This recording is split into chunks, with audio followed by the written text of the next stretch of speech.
Iran missile striking করে Saudi আরবের Prince সুলতান এয়ারবেজে একটা নষ্ট করে ফেলেছে। এইরকম বিমান গাইড করে উপরে দেখে কে কোথায় আছে ডিটেক্ট করে, এবং মিসাইল গুলো যে আমেরিকা ছুড়ে এই মিসাইল গুলোকে রাইট পয়েন্টে নিয়ে যাওয়ার জন্য টোটাল গাইড করে। এটাকে গাইড এয়ারক্রাফটে বলা যায়। এটা একটা বিমানের দাম হলো $1 বিলিয়ন। তো একটা তো শেষ হয়ে গেল। বড় বড় এয়ারক্রাফট ক্যারিয়ার বিশ্বের সেরা দুইটা, একটা হলো ইউএস আব্রাহাম লিঙ্কন, আর একটা হলো ইউএস জেরাল্ড ফোর্ড। তো সবগুলোকেই তো সরিয়ে নিয়েছে এতটাই যে 800 থেকে 1000 কিলোমিটার দূরে আছে। তাহলে কেন সরিয়ে নিল? কারণ তারা বুঝতে পেরেছে নেভিতেও সুবিধা করতে পারবে না। তাদের একমাত্র উদ্দেশ্য হরমুজ দখল করে, হরমুজ ওপেন করে এখানে তেলের সাম্রাজ্য গড়ে তুলবে আমেরিকা। ট্রাম্প যেটা চাচ্ছে সেটা হলো তড়িঘড়ি করে যুদ্ধের সমাপ্তি ঘটানো, এবং বিভিন্ন কথা বলে যে বিভিন্ন দ্বীপগুলো, যেমন খার্ক দ্বীপ আছে, আবু মুসা আছে, আল কাজিম আছে, তারপরে আপনার এই যে শীষ আইল্যান্ড আছে, এগুলো সব হরমুজ প্রণালীর খুব কাছাকাছি, কয়েকটা 28 কিলোমিটার 30 কিলোমিটার দূরে। তো এইগুলো তারা এগুলাতে আমেরিকা, ট্রাম্প বলতে চাচ্ছে এগুলাতে ল্যান্ড ট্রুপস পাঠাবে, অর্থাৎ স্থলবাহিনী। এগুলো পাঠিয়ে এগুলো থেকে হরমুজের দিকে অগ্রসর হবে, বা এইখানে খার দখল করতে পারলে একটা ওই তারা তেলকে খার্গ হলো তেলের একটা বড় ধরনের অয়েল, এখানে রিফাইনারি সেন্টার, এখানে অনেক ইরানের সিংহভাগ তেল এখান থেকে যায়। তো এটা যদি দখল করতে পারে খার্গ, তাইলে তাদের তেলটা আমেরিকার অধিকারে আসবে। কিন্তু এইবার বলি, ইতিহাসে বলে যে দুটো দেশ আছে পৃথিবীতে ভৌগোলিকভাবে এতটাই সুরক্ষিত, একটা হলো ইরান আর একটা হলো আফগানিস্তান।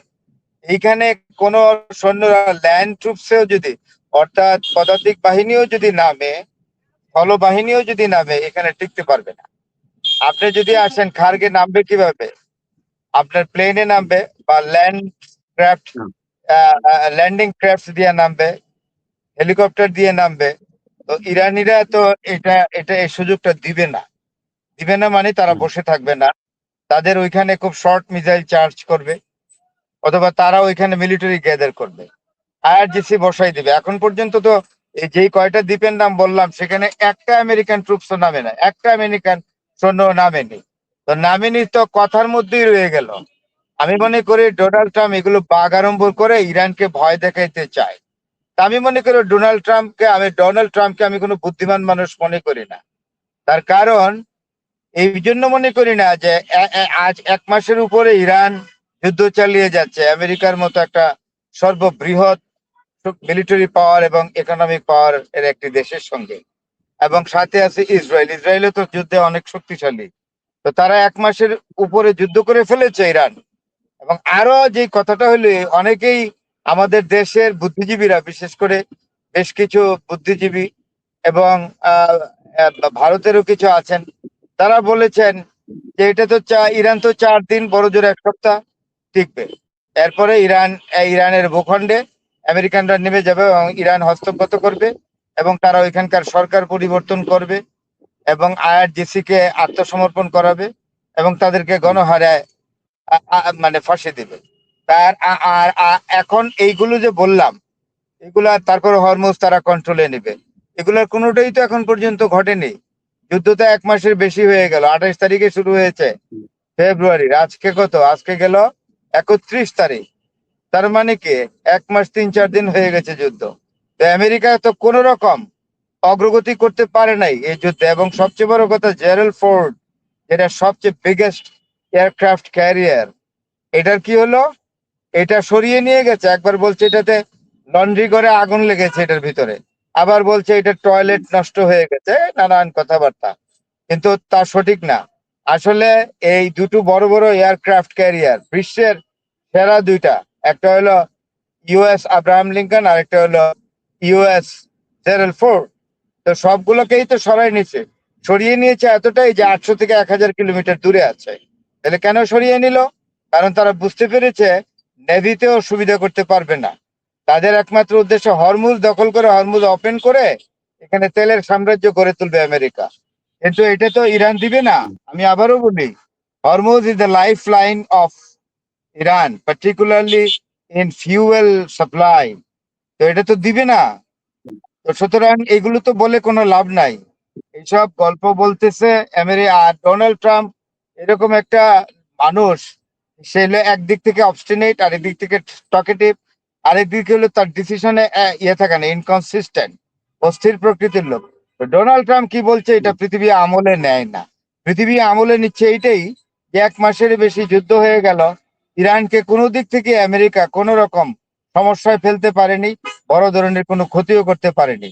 আপনি যদি বলেন যে তেহরানে তো বোমা বর্ষণ করছে, ফরদুতে করছে, ইস্পাহানে করছে, সবগুলোতেই করছে, কিন্তু এতে কি হয়েছে? ইরানের কি মিলিটারি পাওয়ার কি কনসিডারেবল ইয়াতে কমেছে? ইরান তো সমান মিসাইল স্ট্রাইকিং করে যাচ্ছে এবং কঠিন ভাবে এক এক দিন এক এক ধরনের মিসাইল করে যাচ্ছে। এর মধ্যে আরেকটা ঘটনা গেছে, প্রিন্স সুলতান যে মিলিটারি বেজ, যেটা সৌদি আরবে আমেরিকার মিলিটারি বেজে, এখানে একটা এফ, আমি ঠিক ভুলে গেলাম, সেন্ট্রি বোধহয় বিমানটার নাম। এটা হলো একটা গাইড, এটা হলো একটা গাইড করে এই বিমানে। এই বিমানে আছে রাডার, এই বিমানে আছে কম্পিউটার, এই বিমানে আছে এইগুলো এগুলো আকাশে ওঠে এবং এটা আকাশে এই বিমান ওঠার পরে এটা ওয়াচ করতে পারে 1,20,000 কিলোমিটার উপরে। উপরে ওঠে 1,20,000 কিলোমিটার চতুর্দিকে এটা ওয়াচ করতে পারে। এটার কাজ হলো একমাত্র সারা ওয়ার্ল্ডে বোধহয় আমেরিকারই আছে 16টা, কেউ বলে 13টা। তো 16টা 13টা যাই থাকুক, এর মধ্যে একটা নষ্ট করে দিয়েছে। ইরান মিসাইল স্ট্রাইকিং করে সৌদি আরবের প্রিন্স সুলতান এয়ারবেজে একটা নষ্ট করে ফেলেছে। এইরকম বিমান গাইড করে উপরে দেখে কে কোথায় আছে ডিটেক্ট করে, এবং মিসাইল গুলো যে আমেরিকা ছুড়ে এই মিসাইল গুলোকে রাইট পয়েন্টে নিয়ে যাওয়ার জন্য টোটাল গাইড করে। এটাকে গাইড এয়ারক্রাফটে বলা যায়। এটা একটা বিমানের দাম হলো $1 বিলিয়ন। তো একটা তো শেষ হয়ে গেল, এরপরে তো আমার মনে হয় না বাকি যে আমেরিকাতে 12-13টা আছে এগুলোকে লঞ্চ করাবে। আমার মনে হয় না, কারণ ইরানেরও এইরকম আছে, মিসাইল আছে এবং রাডার আছে। হ্যাঁ, রাডার, মিসাইল এবং আহ, আরো আরো যে পিন পয়েন্টে আছে, যেগুলো ডিটেক্ট করা ডিটেক্টর আছে, যেগুলো যে এই ধরনের বিমান নামালেই ডিটেক্টেড হয়ে যাবে, ইরান ডিটেক্ট করে এগুলোর প্রায় মিসাইল হামলা করে বিমানগুলোকে নষ্ট করে দেবে। তো এরই পরিপ্রেক্ষিতে তাদের সুপারসনিক একেবারে বা হাইপারসনিক যে বিমানটা, এটা নষ্ট করছে 5টা। আচ্ছা, রিফুয়েলিং বিমান আমেরিকার, যে আকাশপথে যে জেট ফাইটারটা ফাইট করতে যাবে, তার তেল কমে গেলে তাকে রিফুয়েল করে দেয়। ও আকাশের থেকেই উড়ন্ত অবস্থায় রিফুয়েল করে দেয়। এরকম 5টা আমেরিকান বিমানও নষ্ট করে দিয়েছে ইরান। এত তো স্পেসিফিক ক্ষয়ক্ষতি তো করছে।